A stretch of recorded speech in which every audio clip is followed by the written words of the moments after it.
Man, listen, I wasn't even planning on turning the camera on right now, but I just couldn't hold back. This news just dropped, fresh off the wire, the kind of behind-the-scenes stuff that directly impacts our Steel City team.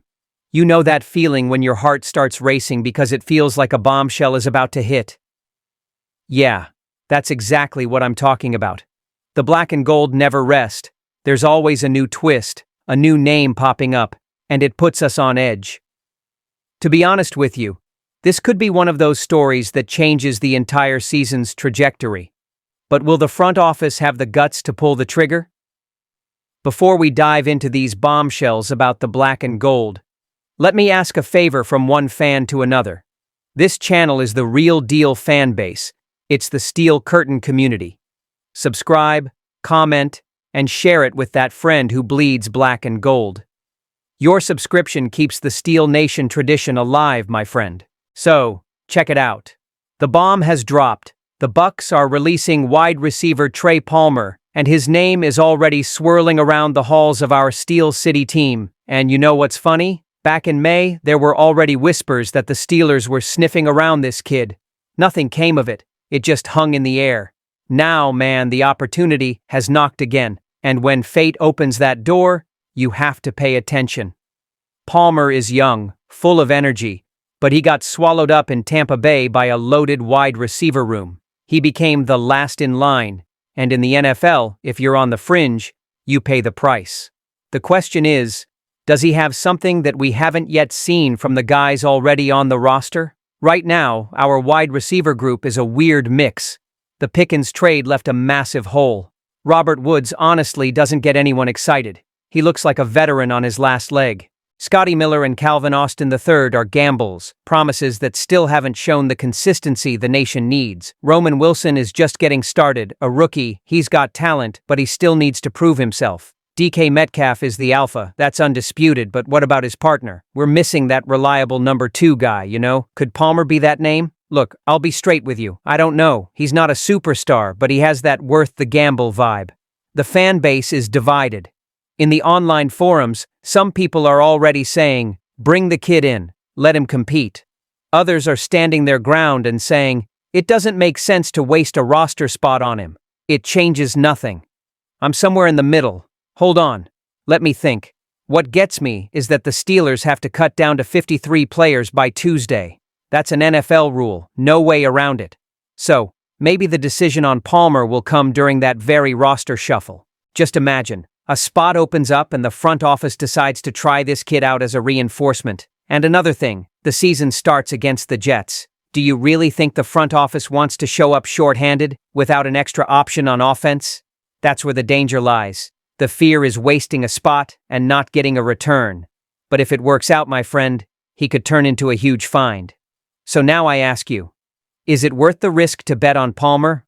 Or is it just more smoke to keep the fan base's hopes up?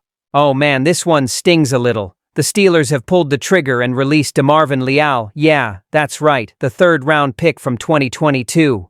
Man, it feels like it was just yesterday that we were talking about this kid as a versatile piece for the future of the defense, able to play on both the line and as an edge. But to be honest with you, he never truly found his groove. Leal showed flashes, I won't deny that. In his rookie year, he played in 11 games, had 14 tackles, but nothing that made you go wow, and PFF gave him that brutal low grade, something we already noticed on the field. Then came 2023, more of the same, a little sack here, 15 tackles there, but no real impact. This year he even tried his luck at outside linebacker. But, my friend, with TJ Watt, Alex Highsmith, Nick Herbig, and even rookie Jack Sawyer, there was no way he was going to find a spot, and the fans had already been talking. In Steel Nation groups all over the country, the conversation was always the same.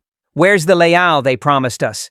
Some defended him, saying injuries broke the kid's rhythm, especially that neck injury against the Cowboys. Others were already calling him out, saying he lacked grit, he lacked presence. Me, looking at it as a die-hard fan, I'd say he lacked an identity. He wasn't a pure DL, he wasn't a reliable OLB, he was always in between. And in Pittsburgh, you know, There's no room for a player without a clear position. The steel curtain was always made of guys who knew exactly who they were. A linebacker was a linebacker. A nose tackle was a nose tackle. No confusion. Brian Batko from the Post-Gazette said on the radio that Leal lost the battle because he didn't contribute on special teams. And that makes sense. Nowadays, if you don't help out there too, the rope snaps. The Steelers were only going to carry 4 OLBs, and that was it. What gets me is that Leal even played all 3 preseason games. It seemed like he still had a chance, but he didn't convince anyone. 5 tackles and 1 QB hit don't save a job when new kids are nipping at your heels. Now he's on the waiver wire. Maybe another team will give him a chance. Who knows? Maybe someone believes in that hidden talent. But here, in the Steel City, his story is over. And I keep thinking, how many other young guys have we seen arrive with hype and leave through the back door? The NFL is ruthless, and with the Steelers, my friend, the bar is even higher. But hold on, because the next news is one of those that hits a fan right in the feels. An offensive reinforcement who could change the game is in the mix. Hold on, buckle up because this one is huge. There's a real chance the Steelers will try to get Jakobi Meyers. And I'm telling you, if they miss this one, the front office is going to hear it from even the neighbor who's never watched a football game. This is the kind of deal that doesn't come around every day. The Raiders are in a curious situation. They brought in Amari Cooper for 1 year, made room for rookies Jack Beck and Dante Thornton Jr., and suddenly Meyers' name started to get shaky. He's making almost $11 million this season, an adjustable contract, nothing crazy for our cap. And the Steelers?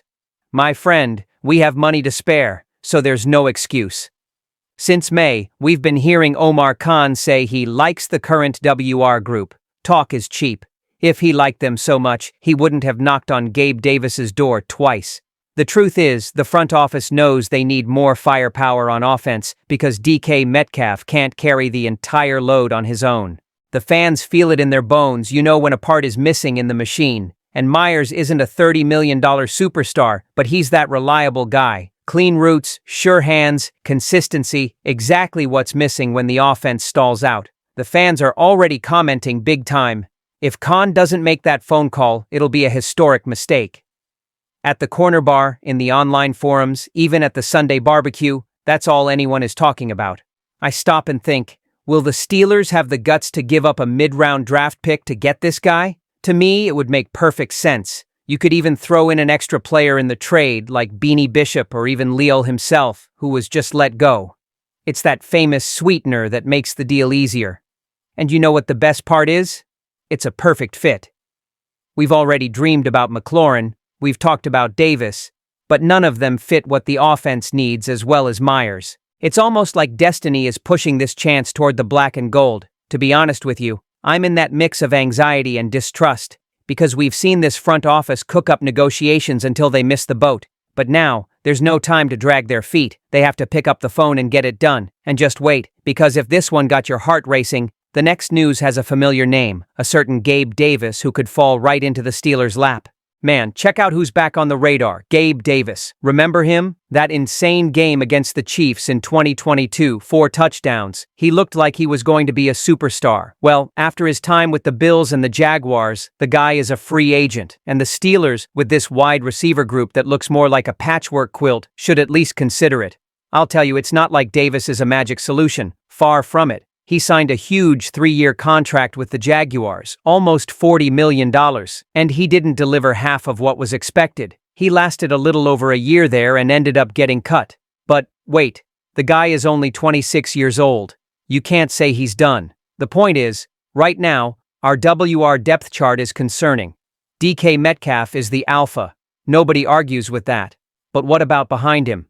Roman Wilson is a rookie. He has to prove himself. Calvin Austin still hasn't broken the 600-yard barrier. Woods, honestly, as I already said, a veteran at the end of the line. There's a huge void for the WR2 role, and that's where Davis comes in. His contract at this point would be one of those prove-it deals. Cheap, no risk, he comes in to show if he still has it. It's exactly the type of gamble the front office can take without compromising anything. And the fans are already starting to imagine, could he repeat that 2022 spirit, become a dangerous deep threat at Heinz Field? Just thinking about that gives you chills. Of course, the pessimistic side weighs in. In Jacksonville, he only had 20 receptions, 239 yards, 2 TDs. Numbers that don't excite even the most optimistic fan. But I remember that in Buffalo, when he was in sync, he stretched the field in a way that opened up space for others. And that's exactly what the Steelers' offense needs to get unstuck right now.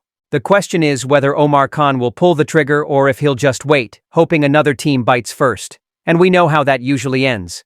Pittsburgh has lost out on reinforcements like that before, letting them pass while others acted fast. I, as a fan, say, it's a low risk for a high potential return. There's a chance he'll flop, but if he hits, he could solve our hole on offense without costing us any draft picks. And my friend, that would be half the battle right there. But hold on, because now comes the best part. Bringing all these stories together and looking at the complete picture of our black and gold. Oh, my friend, after all of that, it's impossible not to feel that knot in your stomach. We talked about Palmer knocking on the door, about Leal leaving without leaving a mark, about the dream of Myers and the cheap gamble on Davis. It's a whirlwind that shows how the Steel City never sleeps. To be honest with you, I feel like we're in one of those moments that defines an entire season. So comment below, let your voice be heard, because this is the home of the real deal Black and Gold Nation. And get your heart ready, because the next chapter promises even more excitement.